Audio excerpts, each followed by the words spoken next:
We're live! We're live. Hey everybody, how's it going? We're here at the Platinum Investment Group, aka PIG Podcast. What number are we at? Number 7. Number 7. Yes. The wonderful, talented, and ever so sexy Tobias Smulders, and me. And the beautiful Brian. Yes, that's it. I have no last Just name. call Bri your mortgage guy. There you go. There you go. Feels like it's been too long. I love getting Yes. together with you and talking money. So what's going on in the market today? What are you seeing right now? Here we are in May 2019. Yes. What's it looking like? Market's been pretty good actually. You know, some people, we had this office meeting. They called it spotty. Certain spotty. It's a little spotty. Certain spots of the market are insane hot. And that's like I'm seeing that in the I want to call it lower price range, but Yes. it's funny calling 400,000, 450. Yeah, I think under 450 right? is Under like 450? Insanity. It's competition. Everything is competition like crazy. Yeah. It's tough. And it's a big group of investors buying. Are you houses, finding right? that? So like that first time home buyer right now that's trying to buy a place at Beat up. 400 is just getting They're getting beat up, mauled. Yeah, totally. Ah, man. And there's so many things that have factors when buying a house in competition. One on this price, which first time home buyers are like, I want to pay, but I want to get a fair price. But it's not, a lot of the time the deciding factor is if they have conditions or not, which for first time home buyers You got it. Yeah. tough to not have conditions. I know. Or scary. It's where true. an investor is coming in with no conditions and maybe even getting the house less for less money. Yeah. Because they're coming firm, no conditions, house is sold, and that seller, they love that. It's interesting, I think, because Hamilton is still a pretty popular market for that, and the rents are going up, but I'm finding that people are buying stuff at lower, almost cap rates, because it's kind of like the rental income's going up, but they're buying for more and more and more, and almost banking. I wouldn't go so far as to say it's a speculation buy, but they're buying based on future value. Totally. Right? Which is really kicking the ass of those first-time buyers, right? Makes it tough. Yeah. What are you seeing in the 6, 7, 800,000s in the $1 million price points in that? It's a lot more balanced kind of market. Yeah. Yeah, everything's sort of calmed down a bit. And then obviously every area, like an area that 400,000 is hot, the higher price point is easier. But in an area that's more expensive, like Dundas, we had a house that's a great example. Yeah. It was for sale like 3 months. The feedback was sort of it's overpriced by like $75,000-$80,000. Some people said $100,000 overpriced. Yeah. End of the year, listing expires, paint it, resell it for $840,000, which is $50,000 more than everyone was saying. Was it like gold paint or what? Yeah, like, exactly. yeah. Exactly. So 3 months later, the house is performing well beyond what everyone was quoted. Interesting. In that 800,000 price point, and sold quick. Like it was on the market 3 months before, and then sold in 2 weeks. Well, you know what I think it's we've had some really good stability with interest rates too, which is nice right now. We saw a couple drops. You're getting 5-year money now almost at 3%, and in some cases for insured mortgages 2.99s again. We've seen a couple of those if you got 5-10% down, which is crazy cheap money again, right? Like crazy cheap money. So I think that's sort of given some nice stability to the marketplace as well too. Totally. And I think that also some of the pent up demand was just people waiting to see what's going to happen with these mortgages, and is it sustainable? Does the rental make sense? That sort of thing. I agree. I think a lot of investors were sitting on the sidelines. We saw it. 2018 was a bit of a spotty market as well too, right? So, but now in 2019, it's like, oh my God, the world's not ending. Yes. Let's go and buy. Let's access our equity, right? And let's pull the trigger on something. Totally.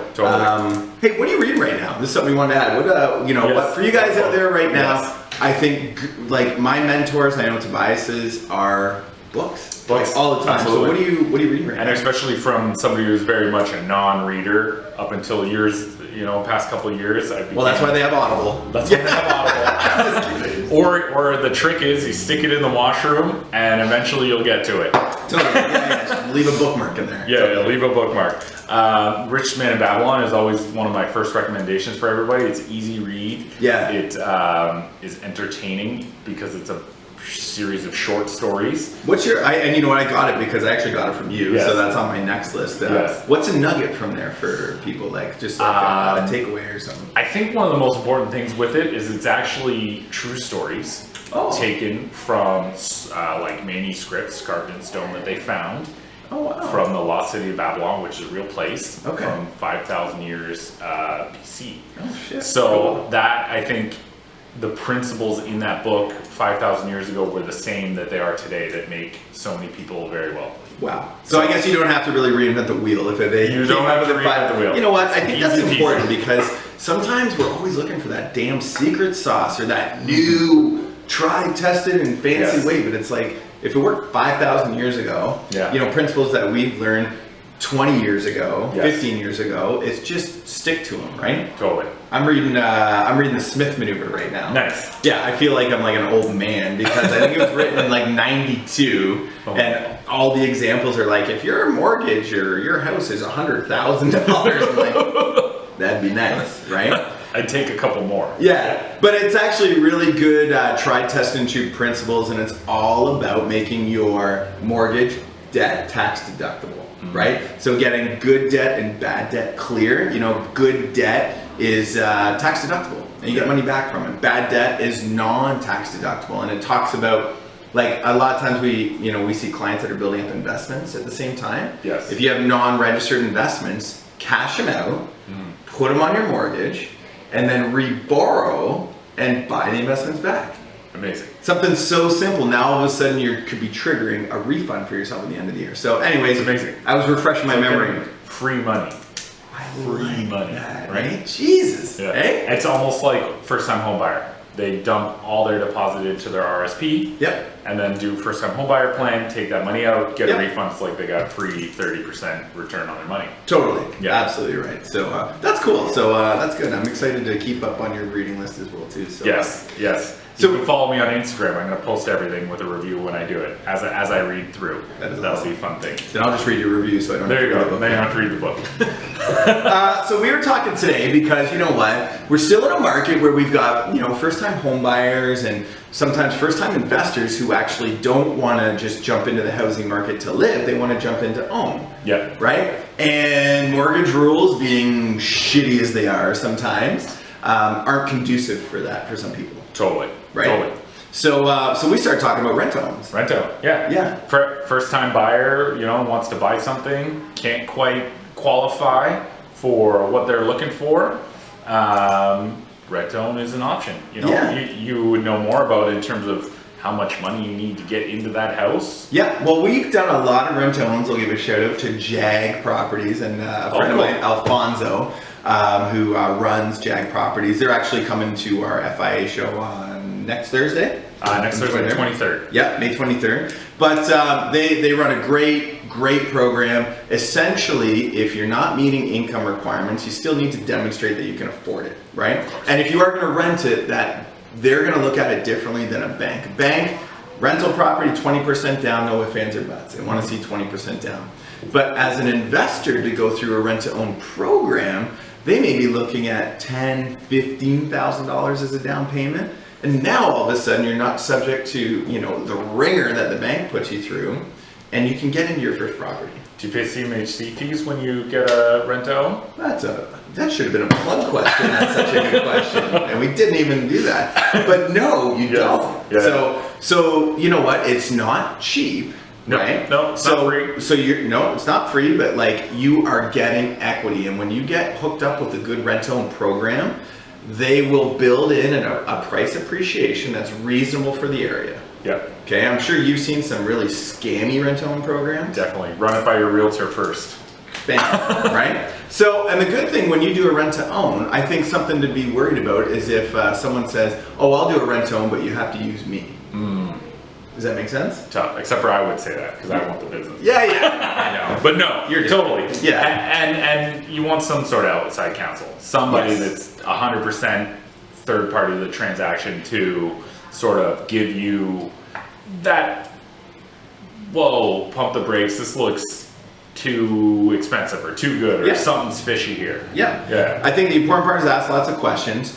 You want to know how much you're paying every single month, how much in excess you're paying every single month, because it's kind of equivalent to you paying an inflated rent. Totally. Right? So let's say you're renting out the property for $2,000 a month. Your payment might be $2,100 a month, for example. However, a portion of that money is getting kicked back into a residual to help you as a forced savings for the down payment. Yes. Right? So really good program for people. We've done, I'll tell you, the rental ones have been around for, like, you've probably seen them for 4, 5, 6, 10 years. Yeah, as long as I've been in the business, 10 years. Yeah. But we have done more this year at Mission 35 than I've ever done in the past. Like in the first 5 months, I think we've done almost 8 or 9 rent-to-own so far. Amazing. Yeah. That's good. That's good. Yeah, I think it's a great program for people.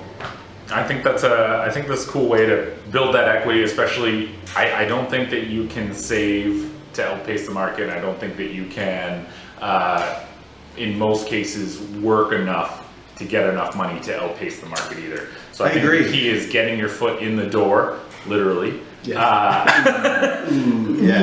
And then working from there. And then even, that everybody might say, oh, it's overpriced or it's a bad deal or whatever. But those are probably people that either can qualify on their own or aren't ever going to own a house. Because you'll never be able to save enough.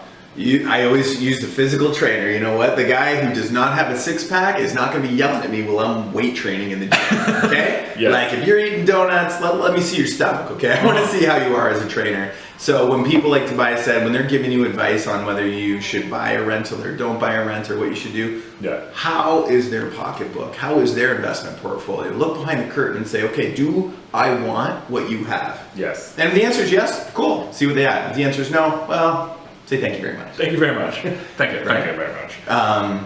Yeah, I think that's the biggest thing to highlight is that in the market we're in, it's just appreciating so fast and it's becoming so unattainable. If you can find any way to get your foot in the door and get started, that's going to build your wealth. Longevity is the most important thing for appreciation. Yeah. So the younger you start, the faster you start. Like our buddy Noah,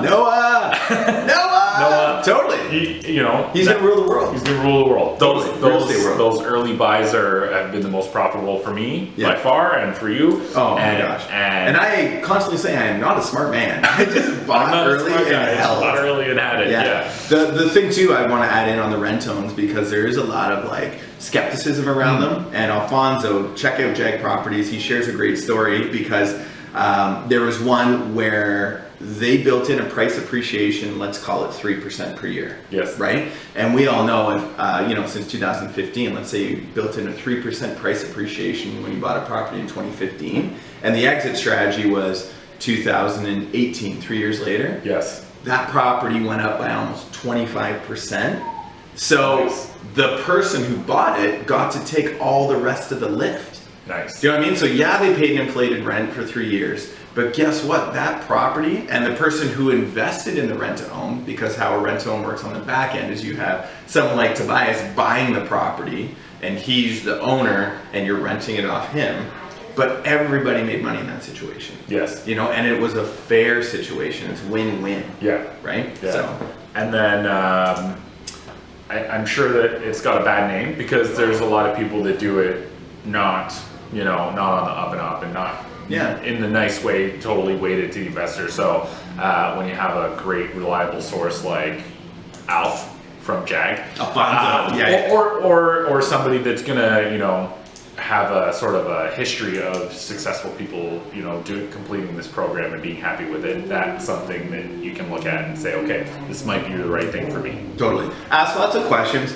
Don't be discouraged by it, okay? Because rent-to-own, when you hear rent-to-own, you think of that furniture shop. Oh my God! I can't afford a couch, so I got to go to the rent-to-own shop and get a couch and pay $99 a month, and I end up paying $20,000 for a couch, right? Yes. Oh it's not that, right? Do you pay more? 100%, right? But like Tobias said, you will not outpace the equity component that you'll build up in a rent-to-own by trying to save. Yeah. Because you still achieve leverage in a rent-to-own. And some other pluses is you gotta live somewhere.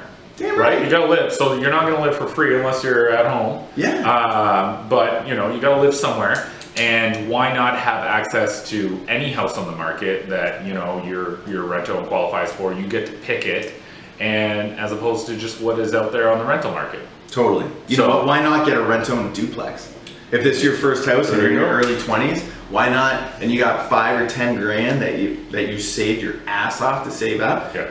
Put 10 grand down on a duplex, live in half, and now have your mortgage subsidized. Yeah. And after 3 years, guess what? Property value goes up. You start making more money, and then you buy it out. Or this is a segue too into co-buying that you guys have been talking about. Yeah. Rent to own a duplex with your other buddy. You both have 5 grand. Now you got 10 grand, and you do duplex. Totally. And you both get, you know, control of your life, Totally. and control of your finances, and control of your living situation. You know what? I couldn't agree more on that. Co-living, cohabitation, co-buying, Co-buying, co-ho, co-hosting. Co-hosting, see? Yeah. It's awesome. Like, I look at it, buying my first house, I was able to sell it and made almost $400,000 by selling it. Would I take half of that if I co-bought it with Tobias? I don't know. Sounds like a bad deal. Sounds like I take a quarter of it if we bought it with 4 of us. Yeah. You know what I mean? Yeah. It's like, so don't be greedy in a sense, and don't find a reason not to get into it, because even if you did it with 4 people, if 4 of your buddies got together and each had 5 grand and $20,000, take 25% of a 10-year lift. It's a long-term plan. Yeah, you'll make a ton of money. And you could even be living in,